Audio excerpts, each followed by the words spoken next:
Hey guys, it's Hadar, and this is the Accents Way, your way to finding clarity, confidence, and freedom in English. And finally, today we are going to talk about the R, as many of you have requested. The R sound, one of the more challenging sounds in American English, because the sound doesn't exist, I think, in any language but English. So let's learn how to pronounce that sound. So in your language, you may substitute the R sound with a different sound that is perceived as the R. It could be a trilled R, r, r. It could be an R that is produced in the throat, r, or g, okay? So what you need to remember is no matter what you do currently to pronounce your R, you need to shift it towards this new different sound that is produced with the tongue and the lips. Now let me get more specific. To make the R sound, the tongue has to be in the middle of the mouth. The tip of the tongue should not be touching anything. So if you're used to making an R like this, you feel the tip of the tongue touching the upper palate. If you're used to doing in the back, then the back of the tongue is touching the uvula or the soft palate, okay? So there is no true contact when you make the American R. Not in the back and not in the front part of the tongue. The only contact you have is here, in the sides of the tongue, because the sides touch the sides of the teeth, okay? So the body of the tongue retracts and the sides of the tongue touch the insides of the teeth. The tongue is sort of pushing the teeth from the inside. Now, there's a lot of tension in the body of the tongue. Think of it like a fist that you clench, okay? It looks the same whether it's loose or clenched, okay? So that's what happens inside your tongue. The tongue curls back, okay, and pulls back, but you also tense it up as if you clench your fist. To that, you add the tension of the lips. So the lips round, especially when the R appears at the beginning of words. Run, run.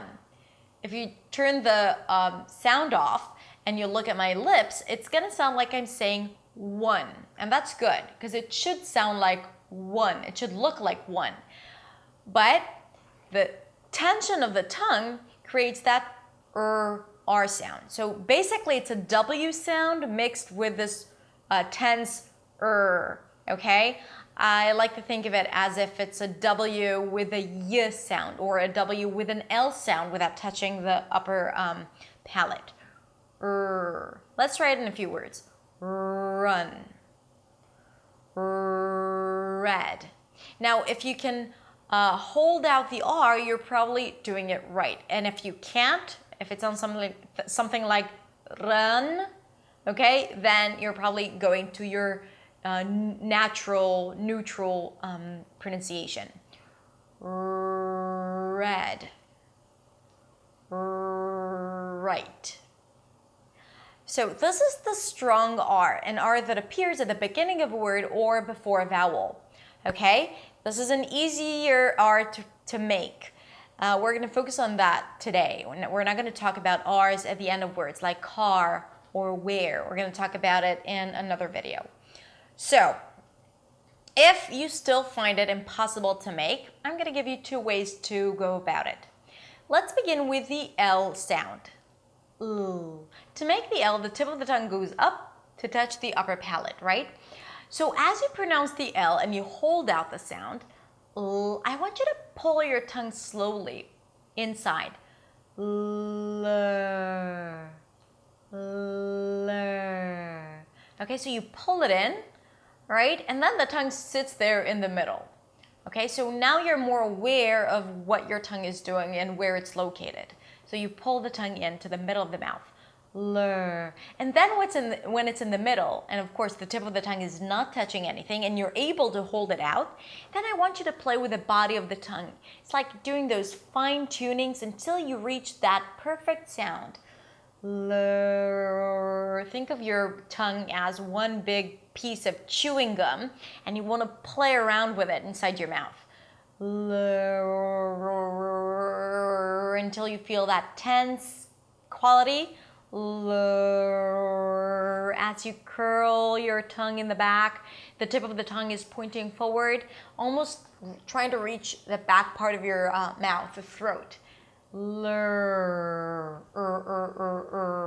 And once you get that nice strong sound, you round your lips, okay? You can put your finger here to make sure that the lips push forward.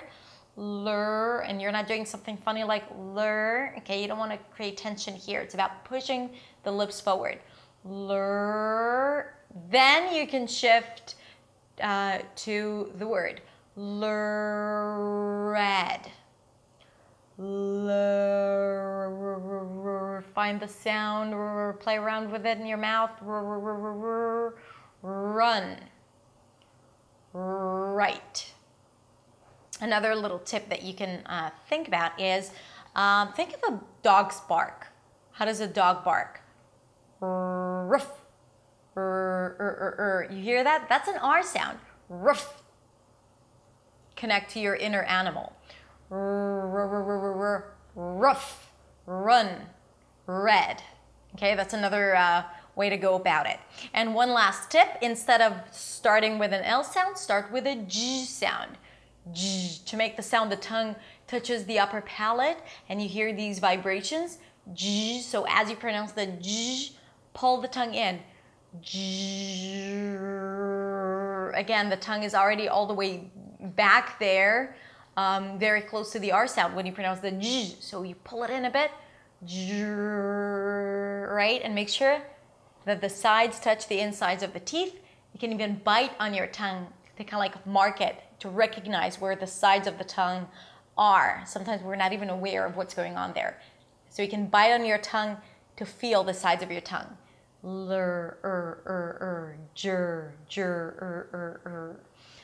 All right, so these are a few options for you to play around with as you're trying to reach that nice, strong R sound. Once you recognize the R sound, hold it out when you practice it in words and drill it in many, many words over and over again until you get used to the new pronunciation. It's okay if you don't use it in conversation yet. Use it in practice and maybe you can read out loud something, making sure that you're using all the R's correctly. Remember to round your lips and pull the tongue in. And as you read it, hold out each R to make sure that you're pronouncing it accurately. All right, I will release more videos about the R sound because I have a lot more to say about it, but I think that's a good start. So practice it. Please let me know if you have any more questions. And that's it. Don't forget to subscribe if you haven't yet. Thank you for watching, and I will see you next week in the next video. Bye.